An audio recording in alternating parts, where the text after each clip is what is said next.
It's a time of the program where we teach you what is going on in the community to keep you and other Guamanians safe. Now we have some new friends of mine right here. Sonny Malala is with the New Zealand Police Department, and Steve Simons is with player development with the visiting rugby team, and of course Officer Paul Tapau, the coordinator for Guam Crime Stoppers. We were talking last week with the First Lady about exactly what's going on about we're having a bunch of dignitaries visit New Zealand rugby players, giving free clinics, but also with the intent of keeping Guam safe from domestic violence and teaching our citizens here about that. So let's talk about, Steve, with the clinic first. What have you learned as far as interacting with local rugby players, because that sport has such a huge following and there's so much participation in it right now as far as the caliber of the local play and how excited they are to interact with your players? Well, the response has been overwhelming. The numbers turning up have been great. The boys have been particularly impressed with the women. I think, and often when you go to the islands, the women are competing against the men all the time. So they're good evaders and they're good hand-eye coordination, good skill. So we've been really impressed with them, and we think they're well suited to the sevens form of the game particularly. And the boys, you've got the shapes and sizes we need for the game of rugby, all shapes and sizes, and you've got a willingness and a hardness there with the fun aspect at the end. So I think with good investment and good coaching, they will keep developing quickly, which it appears they've already done. Mm-hmm. How have the clinics gone so far, as far as turnout, and how long have they gone, and what's been the general theme? It's mayhem, which is a good thing. That's a good problem to have. That's great. We've had hundreds of kids turning up at the clinics, parents there watching. We've had media turn up to film. We're working really on the basic skills. So Paul Steinmetz has put the program together with the boys, I guess, around mainly ball handling. So we take them through a traditional warm-up, and usually they're pretty tired just after 10 minutes of that. We throw a bit of mental challenge into that as well, just little fun stuff, and then we get into the ball handling, a few little drills around that, and then we finish with touch rugby of an island nature. So if it's 100 aside, it's 100 aside. Nice. I like that. Okay, well, on the serious side, Sonny, the theme of domestic violence is such a sensitive topic out here, justifiably so. What have you been going out and telling members of the community? Look, it's a sensitive topic here, but it's a sensitive topic right across the Pacific. The program that we work, the Pacific Prevention of Domestic Violence program, is an international program, regional program right across the Pacific. So we work with the Pacific Island Chiefs of Police Forum. So the 20 countries that belong to that forum, including Guam, we work with them to better our response to domestic violence. So the program is about capacity building for police services. But the other side of that is the awareness factor. And this is where we're working with Steve Simons and the New Zealand Rugby Union to create awareness. And so the motto that we've put in the Pacific is break the silence, end the violence, but for a safer Pacific, free from domestic violence. So we want and encourage people to start talking about domestic violence, getting the awareness factor out there, because we know it's an issue here in Guam, it's an issue in New Zealand, it's an issue in Australia, and our experience running this program for the last 7 years is that it's an issue in the Pacific, from Micronesia, Melanesia, South Pacific, but it's a global phenomenon. It's an issue for all of us.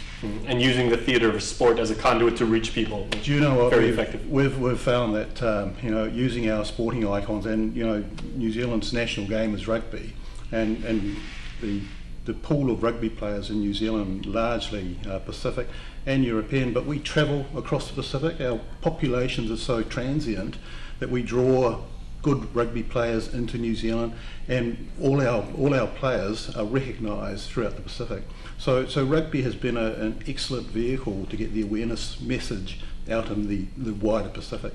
So working with Steve's team, we've seen some huge strides, and within the 4 countries that we've put this particular project, we've seen some life-changing events in people's lives.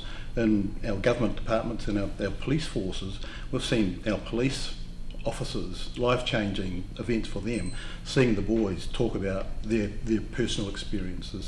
So yes, it's a wonderful vehicle to get the awareness factor out there. Outstanding. Well, we have one such police officer here. So Officer Tapau, as a Guamanian and someone who's grown up in here and played sports all your life, how are you seeing the message be received by your friends and neighbors here and people that are actually attending these clinics? And are they getting the message both of positive sports and both of the fact that we have to put down the domestic violence? We specifically sat down with the First Lady's office, Ms. Christine Calvo, who's really been inspirational in this with the program coming here, and we've targeted the audience and everything. And the best part about it is that we are speaking as Pacific Islanders, not just as Chamorros, not just as Micronesians, but we can relate to the visiting teams from Tonga and from Samoa, and we all have the similarities within the culture. So within the relationship, they understand, because these guys were actually giving testimonies about their upbringing, about them being involved with families with domestic violence, and by doing so, it really opened up it broke that barrier between super athletes to just the common people and the common man, and it really opened up everything for within our tour. We visited the correctional facilities, DOC, DYA, and Sanctuary, and it was the hardest part was breaking the barrier, and that was our first day, and that was our first obstacle. As soon as we broke that barrier, it was smooth sailing on after that, and the guys are taking to the kids and to the young adults at the University of Guam, so it's been really, really successful. And of course, the one thing all Pacific Islanders have in common is how hard we work. So it's good to see you gentlemen and the organizations you represent, put so much effort into this. All right, Paul, what have you got for us this week for the crime of the week? This week's crime is the robbery that occurred down at the JFK Hill.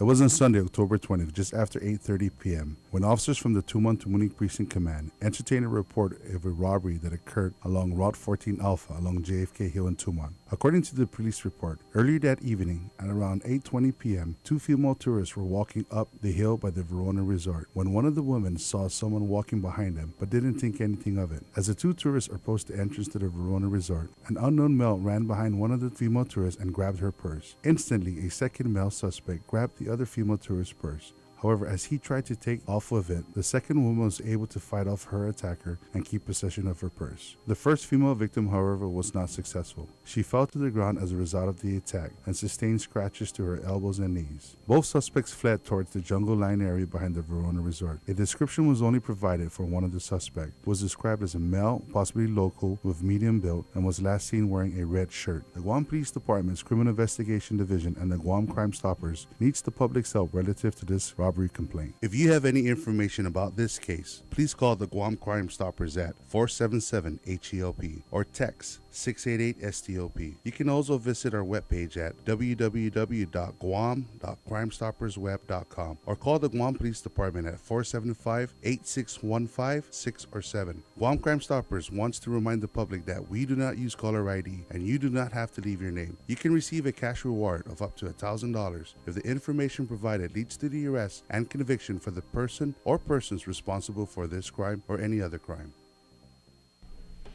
All right, Officer Tapal, thank you as always. And gentlemen,